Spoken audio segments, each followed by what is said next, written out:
Hello again, YouTube. So, the last video I showed you me making this. This is the controller using a lot of diodes to control this little display here. And I'm basically just displaying all the letters from A to Z with this. And I'm going to use a whole bunch of relays to make the rest of the Morse code decoder.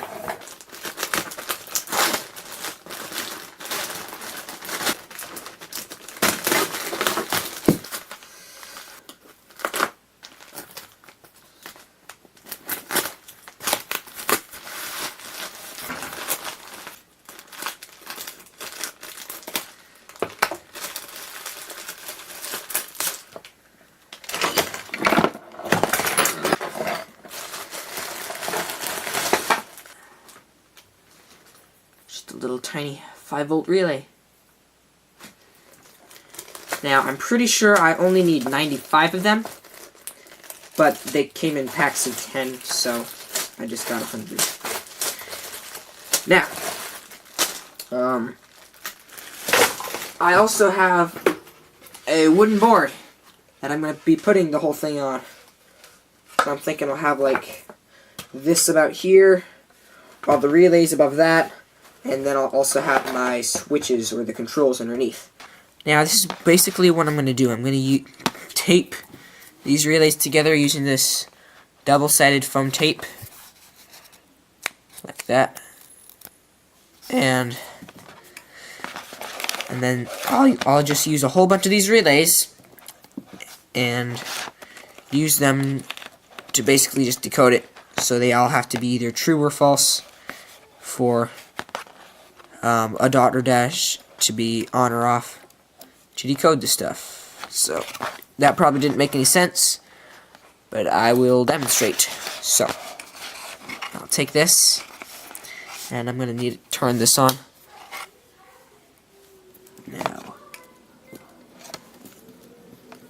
I'm going to use 5 volts because these are 5-volt relays. So if we put some power into them, they make clicking noises. Now I need positives and the negatives to be all connected. There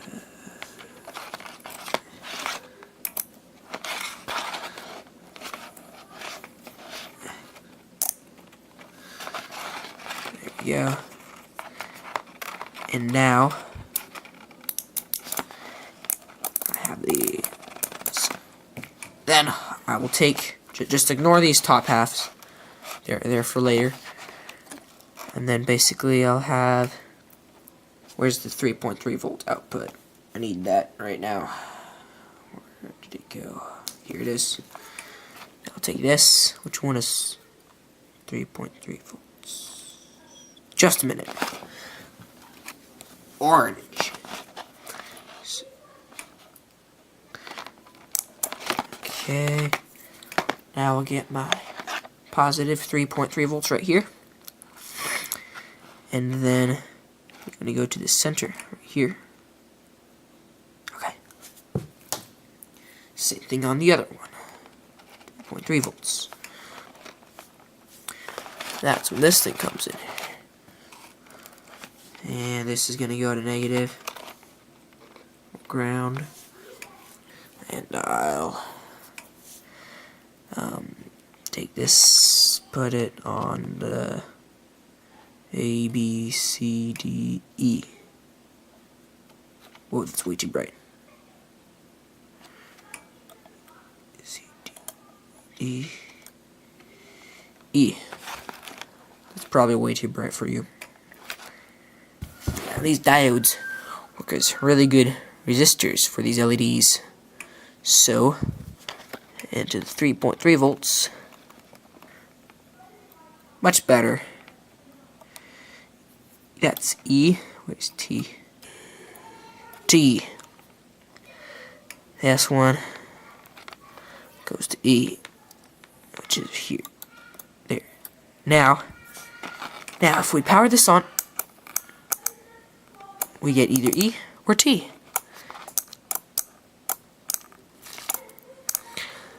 There, that took a little while. But when it's off, we get a T. When it's on, we get an E. Basically, for different letters, it'll be bigger because they will require more.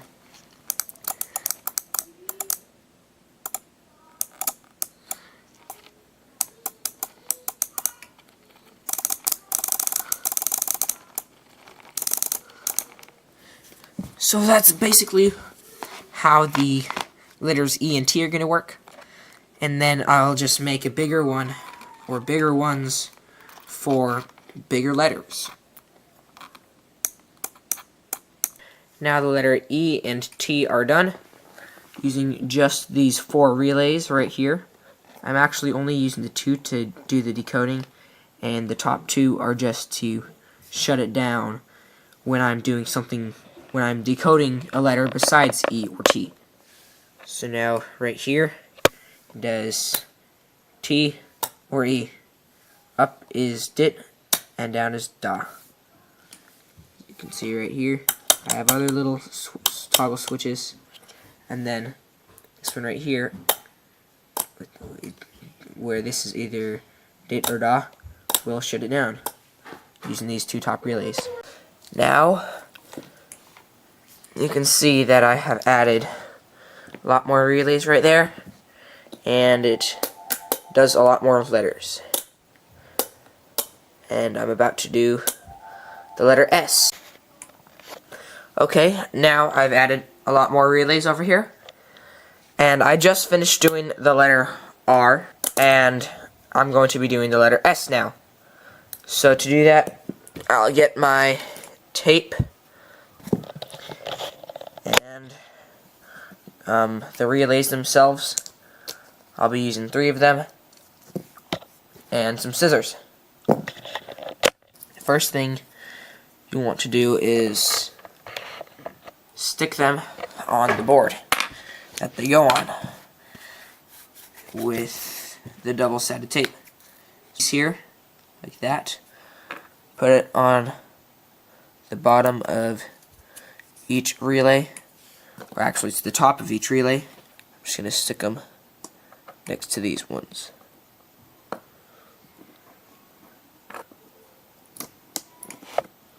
There. Now I need to solder all of the negative leads to them. To do that, I need to strip a good portion of some of this wire.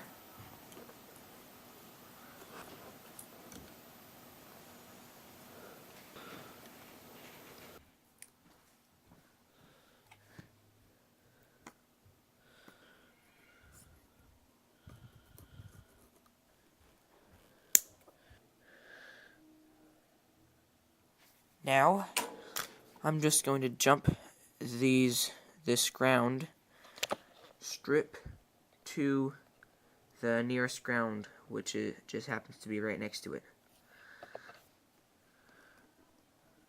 I need to get 3.3 volts right there on that bottom pin, or the center pin.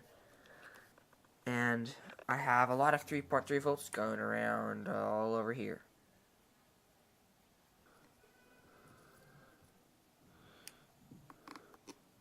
There we go. Now I have the 3.3 volts connected too. Then what I'll need to do is add the connections for the inputs, which are right here, here, and here. I'll just be connecting them to there, there, and there. So this is basically how all of the decoding works. So you'll have positive 3 volts coming in here, and so maybe you're trying to decode the letter O. That is dash dash dash. So these 3 switches that we'll be controlling it with will be off, off, and off. So then no power is energizing these 3 coils. Therefore, the connector is turned off on all 3 of them. Then it'll just be set to the default. So the 3 volts will be coming out of this one, going into here, and because this one's also off, it'll come out of this one again. This one is also off, it'll come out of this one again. And this will be our output. So this is where it will connect to our display. Now I've wired this row of relays up for the letter S, which is D. So now all that's left is to connect it to the actual display. To do that, I take a wire and I solder it to the relay. Then I find the connection for the display that does the letter S. Now I take this wire under the rest of these to kind of keep it out of the way, and then I cut it to length, strip it, tin it, cut a piece of shrink tubing, then I put it over the wire, tin the other wire for the letter S, and I solder it to the letter S,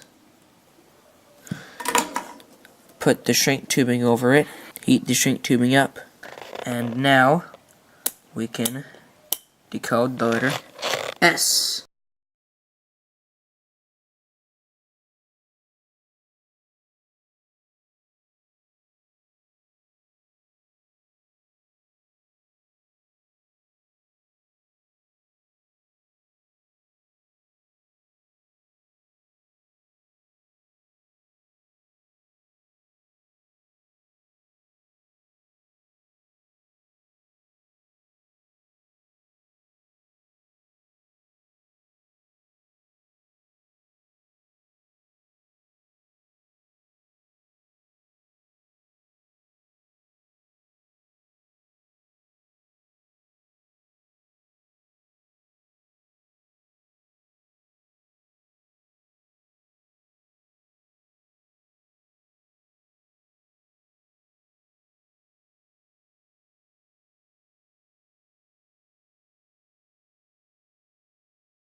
Okay, so now it's pretty much done. So all I really need to do is make the whole decoder easier to use. And to do that, I'm going to use this connector right here. I think it's a 20-pin connector that connects to the computer power supply. And I've made a little circuit board right here, or cut out a little board this fits into, and I can solder it on the bottom, and then cut out the actual traces. Now I have a little circuit board with the connector on it, and some holes in the corners, and these are soldered on now, except I still need to use a Dremel tool and just grind in between each one to actually make the traces. Okay, I cut the ends off and drilled new holes because these are more centered, and I also found some screws that I can use to screw this down with. And I also have these little plastic tubes that are used for sticking glow sticks together. So after the screws go through, I would like them to come off of the board a little bit. That way these connections are not being squished against the board. So I'll put these around here and then just cut them off. There, I have the screws in, and I cut the tubes to size so they fit over like this, and then I'll just screw this to the board.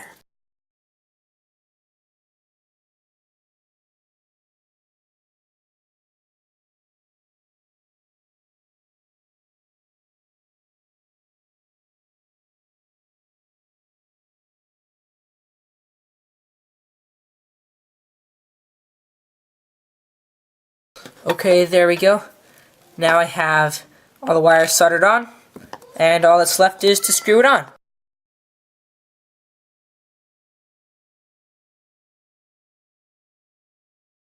Okay, I also made this little metal bracket thing to house this switch, and I'll screw it on with screws to the big wooden board with all the relays on it.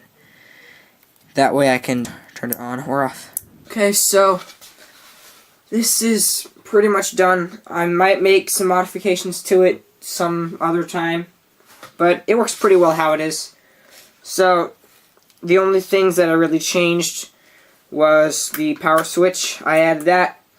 I also made some little tube things right here. They're just little tubes that the screws go into to raise this board with all the diodes on it above the piece of wood. So that's nice and strong now. I made this. I took a circuit board, a blank circuit board, and I drilled holes in it, and then I soldered this connector on it, this 24-pin connector, or actually this is a 20-pin connector, and then I took a Dremel tool and ground out all the traces. Then I just soldered wires to it, and they run along here. I'm using 5 volts, 3.3 volts, and that's it. And I also have this fuse right here. It basically consists of a little piece of solder that I wrapped around a screwdriver, and then I soldered a diode to the end of it. That way if I pull too much current from it, like say maybe if something gets shorted out, then the diode will heat up, melt the solder, and it'll lose connection. Then shut it down, and nothing will hopefully be on fire. And yeah, that's pretty much it for this project. So it can do all the letters from A to Z. And I'll see you next time.